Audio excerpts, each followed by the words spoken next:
kembali lagi di podcast tentang kita bersama aku Putri. Nah, ngomong-ngomong apa kabar untuk teman-teman semua? Semoga dalam keadaan baik dan sehat walafiat.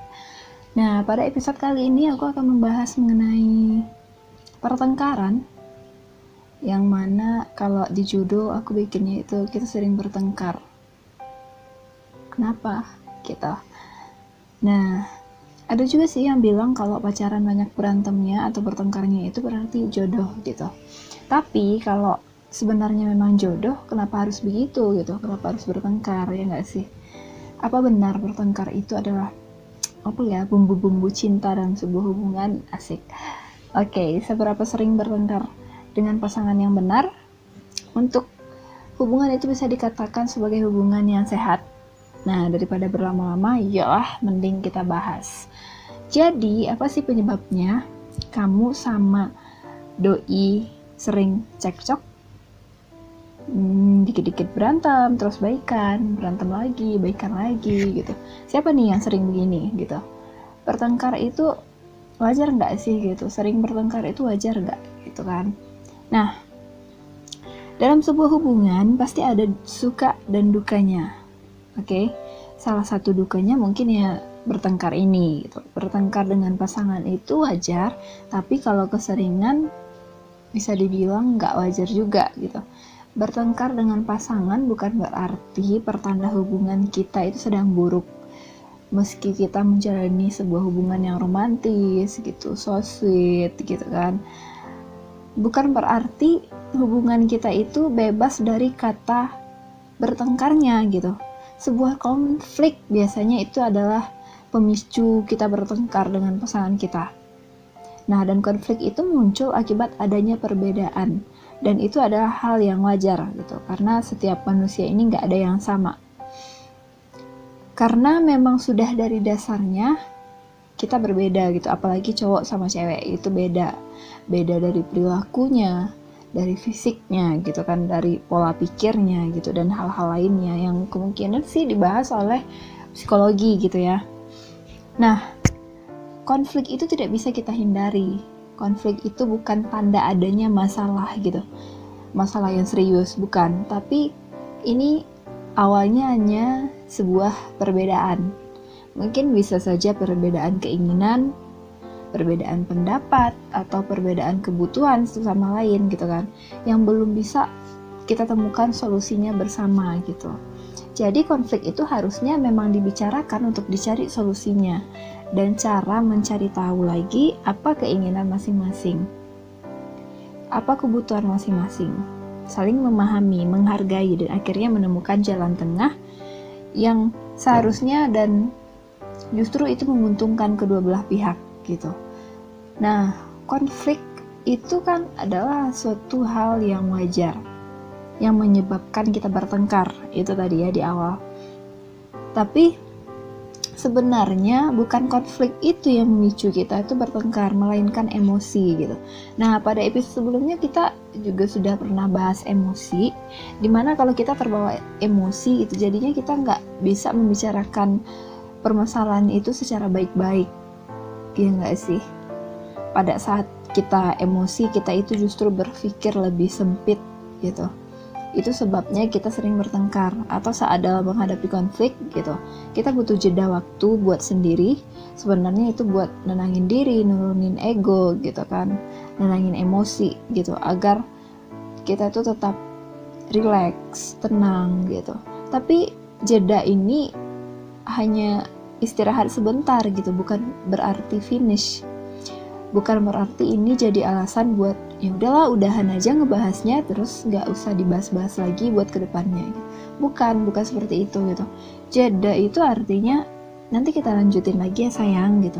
Kalau pasangan kamu nggak terima saat kamu minta jeda atau minta istirahat bentar aja buat mikirin masalah ini, kamu bisa jelasin ini hanya jeda, kita bisa lanjutin ini nanti lagi setelah emosi kita mereda gitu. Tapi kita juga harus bisa paham lah setidaknya, atau tahu bahwa ada juga tipe-tipe orang yang nggak bisa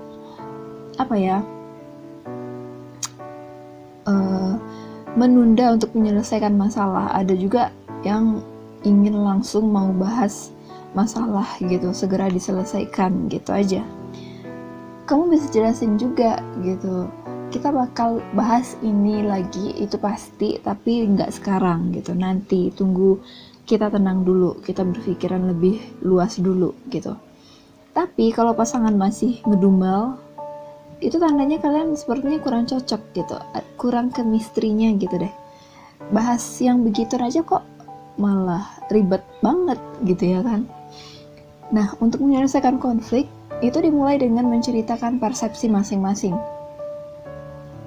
Nah, persepsi itu mulai ceritakan apa yang kamu rasakan, dan kita harus ingat bahwa apa yang kita sampaikan itu, keluhan yang kita sampaikan itu, komplain yang kita sampaikan itu adalah kesalahan pasangan kita berdasarkan persepsi kita gitu, berdasarkan perasaan kita.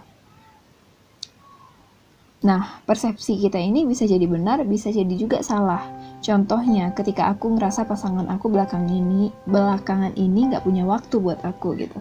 Aku ngerasa itu adalah bagian dari perasaan aku. Itu nggak salah.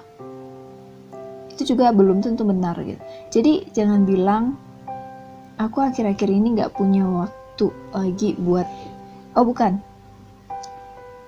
kamu akhir-akhir ini nggak punya waktu lagi deh buat aku gitu. Tapi coba deh dibicarakan lebih baik gitu, seperti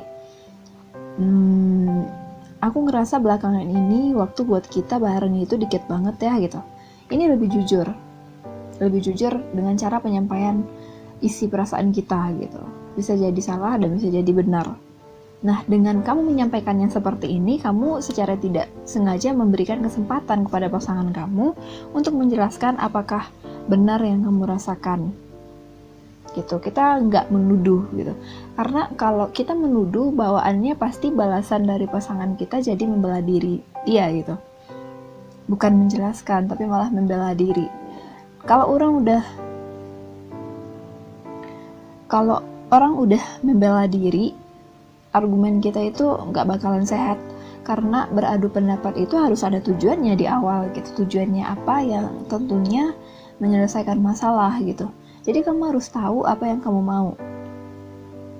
Jadi ketika udah ada jawaban tentang itu, kalau ada pertanyaan, jadi kamu maunya apa gitu, kamu udah punya jawaban gitu. Nah, jadi kita bisa lebih santai dan lebih cepat menyelesaikan masalah gitu, dan tidak berakhir dengan hal yang sia-sia juga. Nah, satu lagi, jangan juga kita mencoba menyelesaikan banyak masalah dalam waktu yang bersamaan. Contohnya dalam waktu yang bersamaan ada masalah cemburu sama mantan, terus masalah kesibukannya dia gitu. Jangan bahas itu secara bersamaan, coba bahas satu persatu dulu. Prioritaskan juga masalah mana yang jadi fokus kamu terlebih dahulu gitu. Lalu fokus di situ, selesaikan itu dulu. Setelah itu barulah selesaikan masalah yang lain gitu. Karena setelah itu tahap kita juga adalah berusaha untuk memperbaiki hubungan yang tentunya itu tidak sendirian, butuh kedua belah pihak. Kalau sendirian mah artinya jomblo, ya kan? Nah, jadi kira-kira seperti itu yang terjadi ketika sebuah hubungan atau istilahnya pasangan yang sering mengalami bertengkar.